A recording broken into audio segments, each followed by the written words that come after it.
Hello my lovely students, welcome to Ganit Vigyan. मैं हूं आपकी ट्यूटर शालिनी। आज से हम नया चैप्टर स्टार्ट करेंगे, that is lines and angles. और इस वीडियो में एक्सरसाइज 16 ए के क्वेश्चन नंबर 1 to 9 डिस्कस करेंगे। तो let's start our video. Question number 1 is state true और फॉल्स। यस डियर स्टूडेंट्स, इस वीडियो को देखने से पहले मेक श्योर प्लेलिस्ट में 2 ऑलरेडी आपकी कंसेप्ट वीडियोस जो हैं वो आ चुकी हैं।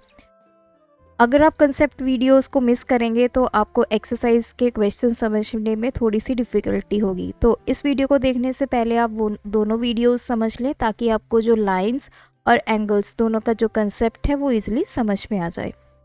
So first is a line segment 4 centimetre long can have only 2000 points in it.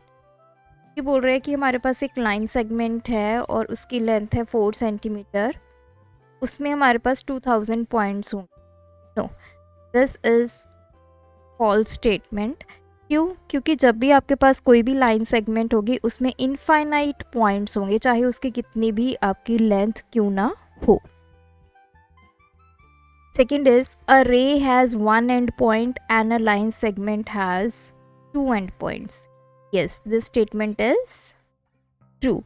जो रे होती है उसको आप एक साइड पे एक्सटेंड कर सकते हैं। जैसे यहाँ पे वो स्टार्ट तो हो गई, यहाँ पे पॉइंट बी है, तो इसको आप आगे एक्सटेंड कर सकते हैं। सिमिलरली अगर ये पॉइंट फिक्स है, ए की तरफ आप इसको आगे एक्सटेंड कर सकते हैं। तो इसका एक ही एंड पॉइंट होता है, जबकि जो लाइन सेगमेंट होती है उसके आपके दोनों एंड पॉइंट्स फिक्स होते हैं।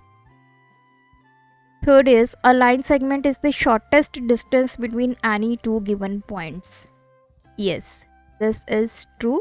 जो लाइन सेगमेंट होती है वो 2 पॉइंट्स के बीच में सबसे छोटा डिस्टेंस माना जाता है। Fourth one is an infinite number of straight lines can be drawn through a given point. Yes, this is true. अगर आपके पास प्लेन में कोई पॉइंट है तो यहाँ से आप infinite number of straight lines जो है वो ड्रॉ कर सकते हो। Right the number of and points. हमें नंबर ऑफ एंड पॉइंट्स लिखने हैं। एक लाइन सेगमेंट में कितने एंड पॉइंट्स होते हैं? 2। एक रे में कितने होते हैं? 1। एक साइड फिक्स होती है, और जो लाइन होती है उसमें होती है 0, क्योंकि लाइन दोनों तरफ आपकी एक्सटेंड की जा सकती है। Out of this which one has a fixed length. तो फिक्स्ड लेंथ किसकी होगी? फिक्स्ड लेंथ किसकी होती है? लाइन सेगमेंट की होती है। तो इनमें से देखिए, जिनके आगे ऊपर एरो है, तो एरो का मतलब क्या है? अब जैसे ये है आपकी लाइन, ये है आपकी रे, ये भी रे है, तो इसको इस तरफ एक्सटेंड किया गया है, इसको इस तरफ एक्सटेंड किया गया है, ये है आपकी लाइन सेगमेंट। तो इनमें से किसकी फिक्स्ड लेंथ होगी? दैट इज आपकी A B bar, which is your line segment. Seventh one is how many rays can be drawn through a fixed point O. आपके पास एक फिक्स्ड पॉइंट है, उसमें से आप कितनी रेज को ड्रॉ कर सकते हो? So we can draw infinite number of rays. Eighth one is how many lines can be drawn through 3 collinear points. Collinear points कौन से होते हैं? जो आपके बिल्कुल एक स्ट्रेट लाइन में पॉइंट्स होते हैं। तो कहते हैं अगर आपके पास 3 कोलिनियर पॉइंट्स हैं, इसमें से कितनी लाइंस आप ड्रॉ कर सकते हो? So just 1। एक लाइन होगी जो उन तीनों में से पास होते हुए जाएगी।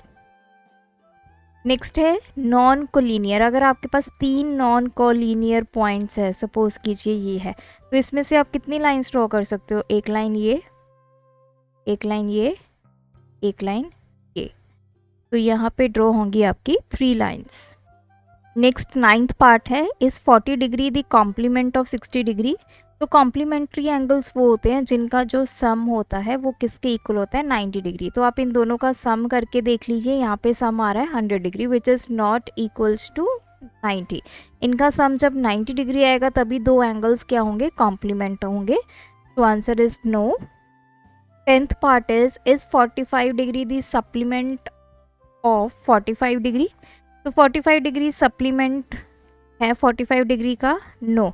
सप्लीमेंट में जो सम होता है एंगल्स का वो कितना होता है 180 डिग्री। अगर आप इन दोनों का सम करेंगे इट इज़ 90 डिग्री जो कि 180 के इक्वल नहीं है।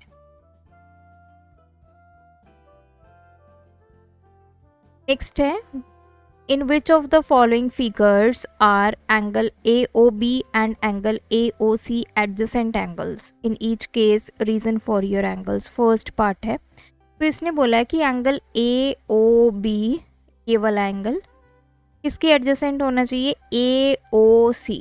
तो AOC आपका ये पूरा है। सबसे पहले एडजेसेंट एंगल्स क्या होते हैं।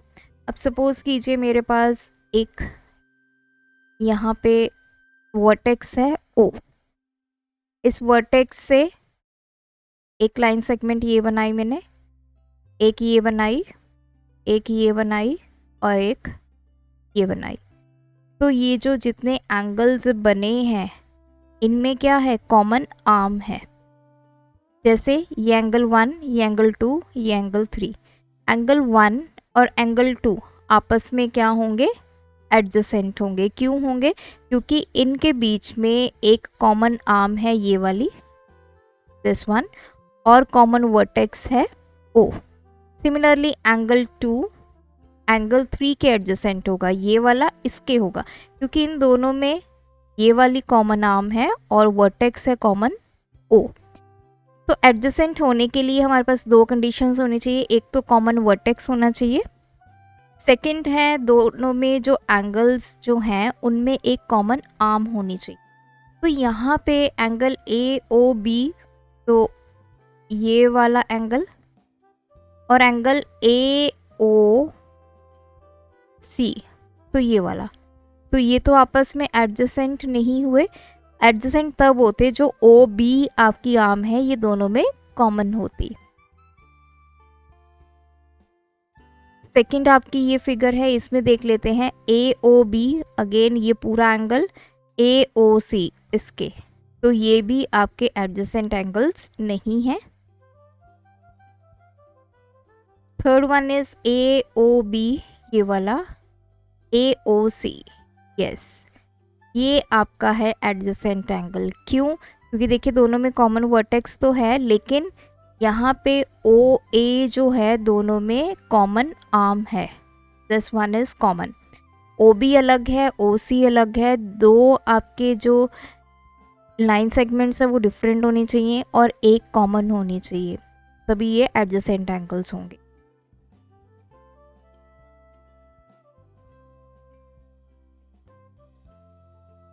लास्ट वन इज AOB ये वाला AOC ये पूरा, तो ये भी आपके एडजेसेंट एंगल्स नहीं है। Question 3 in a given figure AC is a straight line find X। तो AC अगर आपकी स्ट्रेट लाइन है, स्ट्रेट लाइन के ऊपर आपका जो वर्टेक्स है उस पर जितने भी एंगल्स होते हैं उनका सम कितना होता है 180 degree. So angle AOB plus angle BOC इनका सम किसके इक्वल होगा 180।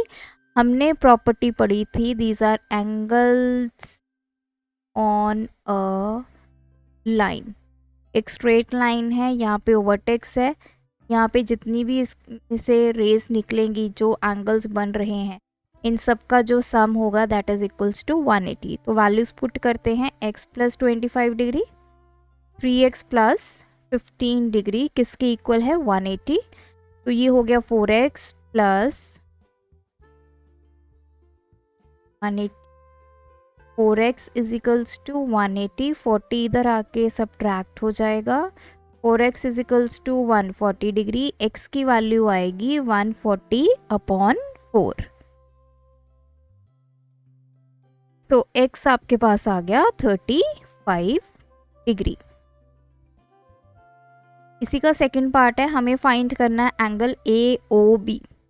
तो एंगल AOB की क्या वैल्यू है x प्लस 25 डिग्री। हमने x की वैल्यू कितनी निकाली है 35 डिग्री, उसको पुट करेंगे प्लस 25। तो एंगल AOB आपके पास आ गया है 60 degree. Third part is angle BOC। So angle BOC किसके इक्वल है? 3x plus 15 degree. 3 into x की वैल्यू हम पुट करेंगे, that is 35 degree plus 15 degree, 5 3 15, 105 plus 10, तो ये हो जाएगा 120 degree. Question number 4, find y in the given figure. इस फिगर में हमें y की वैल्यू फाइंड करनी है। सो देखिए अगेन हमारे पास एक स्ट्रेट लाइन है A, यहाँ पे वर्टेक्स है O, यहाँ पे C। इस वर्टेक्स से हमारे पास दो लाइंस निकली हैं, एक है D और एक है B। अब जितने भी ये एंगल्स बनेंगे इन सब का सम कितना होगा? 180। तो angle AOB plus angle BOD plus angle COD, ये सब किसके इक्वल होगा? 180, because these are angles on a line. तो वैल्यू पुट करेंगे y 150 माइनस x और COD की वैल्यू है x इज इक्वल्स टू 180। ये positive x negative x cancel, y plus 150 is equals to 180। तो y की वैल्यू कितनी आएगी? 180 minus 150, that is 30 degree. So y is 30 degree. Next question है, इस फिगर में हमें फाइंड करना है PQR। फिगर को समझते हैं, ये S, this is Q, this is R। Q point के ऊपर मेरे पास यहाँ पे दो लाइंस है, एक है P और एक यहाँ पे है T। तो ये एंगल और ये एंगल, इन तीनों का सम कितना होगा? 180। तो angle SQT plus angle TQP plus angle PQR, इन सब का sum 180 degree, because these are angles on a line. तो ये प्रॉपर्टी हमने यूज़ की। वैल्यूज पुट करेंगे, x plus 70 degree plus 20 minus x degree plus angle PQR हमें ढूंढना है, तो इसको ऐसा लिख लेंगे, ये प्लस और माइनस कैंसिल, ये हो गया 90 plus angle PQR is equals to 180 degree. तो एंगल PQR कितना होगा? 180 degree minus 90 which is equals to 90 degree. तो ये एंगल हमारा आ गया 90 डिग्री। नेक्स्ट क्वेश्चन है, इस फिगर में उसने बोला है कि P degree, Q degree, R degree, ये तीनों आपस में इक्वल हैं। तो सपोज कीजिए ये पॉइंट आपका O है, ये लाइन है A B, इसको मान लीजिए C, इसको मान लीजिए D। तो एक पॉइंट से इस लाइन पे C और D निकल रहे हैं, तो इन तीनों का सम क्या होना चाहिए? आपका P degree plus Q degree plus R degree, इन तीनों का सम 180 होना चाहिए। अब देखिए तीनों आपस में इक्वल हैं, तो मैं इसको लिख लेती हूँ P डिग्री प्लस Q की जगह भी मैं P लिख सकती हूँ, R की जगह भी मैं P लिख सकती हूँ, या आप Q प्लस Q लिख लीजिए या R प्लस R लिख लीजिए, क्योंकि तीनों ही एंगल्स हमारे इक्वल हैं। किसी की जगह भी आप दूसरा नेम जो है वो लिख सकते हैं। तो ये 180 डिग्री, तो 1 2 3 3P डिग्री किसके इक्वल हो गया? 180 डिग्री। तो P फाइंड करने के लिए 180 डिग्री अपॉन 3, तो P की वैल्यू आ गई 60 डिग्री। अगर P 60 डिग्री है, एज हमें पता है P किसके इक्वल है? Q के, Q किसके इक्वल है? R के। देयरफॉर Q और R की वैल्यूज भी कितनी आ गई? 60 डिग्री। तो तीनों एंगल्स हमारे कितने के आ गए? 60 60 एंड 60 डिग्री के। नेक्स्ट क्वेश्चन है, फाइंड x एंड y। तो देखिए ये भी एक वर्टेक्स के ऊपर एक लाइन है, तो वहाँ से दो एंगल्स बने, तो इनका सम भी क्या होना चाहिए? हमारी प्रॉपर्टी के अकॉर्डिंग 180 डिग्री होना चाहिए, because these are angles on a line. अब x की वैल्यू हमें क्या गिवन है? 2y। x की जगह मैं क्या पुट करूँगी? 2y ये y degree is equals to 180 degree, तो ये 3y is equals to 180 degree, y की वैल्यू आ जाएगी 180/3। So y is 60 degree. अब y तो हमें मिल गया 60 डिग्री, अब हमें x ढूंढना है। या तो आप यहाँ पे पुट कर दीजिए, as we know x plus Y कितना होता है 180, यहाँ पे x प्लस वाई की वैल्यू 60 पुट कर दीजिए, तो x कितना आएगा 180 माइनस 60 दैट इज 120 डिग्री। या फिर y आ गया, क्वेश्चन में गिवन है x is equals to 2y, यहाँ पे y पुट कर दीजिए, so x is equals to 2 into 60 degree, x की वैल्यू आ गई 120 डिग्री। तो किसी भी वे से आप x की वैल्यू को फाइंड आउट कर सकते हैं। Question number 8, in the adjoining figure if b is equals to, b की वैल्यू है a plus c, b angle find करना है। तो ये डायग्राम नीचे को बनी हुई है, अगर आप इसको देखें तो ये कुछ इस तरह है, ये हमारा पॉइंट है, दो लाइंस निकल रही हैं, एंगल A, एंगल B और angle C। So angle A plus angle B plus angle C, इन तीनों का सम कितना है 180। क्यों है, आपने यहाँ पे लिखना है एंगल्स ऑन अ लाइन। अब देखिए हमें क्वेश्चन में गिवन है कि A और C की जो एडिशन है वो किसके इक्वल है B के, तो ये A और C की एडिशन किसके इक्वल है B, तो मैंने यहाँ पे B डिग्री लिख दिया, प्लस ये वाला B डिग्री एज सच आ गया इज इक्वल्स टू 180 डिग्री, तो इसको हमने यूज़ कर लिया, तो ये हो गया 2B is equals to 180 degree. B कितना आएगा 180 degree by 2 that is 90 degree, so B is 90 degree. Last question, in a given figure AB is perpendicular to BC। पहले तो इस लाइन का मतलब समझते हैं। एट B, एक पॉइंट B पे AB जो है it is perpendicular to BC। Perpendicular का मतलब क्या है कि ये जो एंगल बन रहा है B पे that is equals to 90 degree. अब इसी B पे दो लाइंस निकली, ये वाली और ये वाली, जिसने इसको 3 पार्ट्स में डिवाइड कर दिए, ये 3 डिफरेंट एंगल्स बन गए। Find the value of x। अब देखिए यहाँ पे आपने, ऑल्दो ये एक पॉइंट के ऊपर ऐसे करके लाइंस निकल रही हैं, इनका सम आपने 180 नहीं लेना, इनका सम किसके इक्वल होगा 90 डिग्री के इक्वल होगा, क्योंकि ये जो एंगल B बना है that is equals to 90 degree, क्योंकि हमें स्टार्टिंग में दे दिया है AB is perpendicular to BC at B point पे ये परपेंडिकुलर है, तो B वाला एंगल कितना होगा 90। सो एज AB परपेंडिकुलर का सिंबल ये होता है टू BC एट B, तो एंगल ABC कितना हुआ 90 डिग्री। अब ABC 3 पार्ट्स में ऑलरेडी डिवाइडेड है, x plus 20 degree, 2x plus 1 degree, 7x minus 11 degree, इन सब का सम किसके इक्वल है 90। तो x plus 2x plus 7x ये 10x हो गया, 20 plus 1 21 minus 11 10 degree is equals to 90 degree, तो 10x is equals to 90 degree minus 10,